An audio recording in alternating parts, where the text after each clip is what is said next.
O sa tiyong sa ginikanan, wala igabalos, dili Diyos nun. Muli kaduha mga kaigsunan.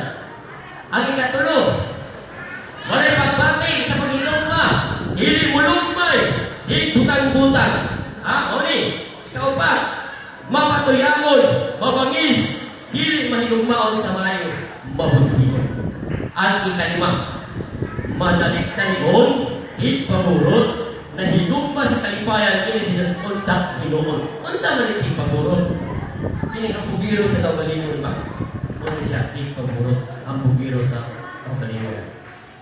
Kining tanan, itag kananggaan na mahitabo kayo kini sa kalihang mga adlaw. Apan ang pangutana, magkakahitabo ba kini dinhi sa yuta? Nagkahitabo ba kini diri sa yuta mga higalaan? Magkahitabo kini.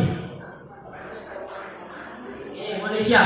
So atong makita, nakita na kiningdaan sa mga mata sa propeta na kung hapit na kita maabot sa atong destinasyon,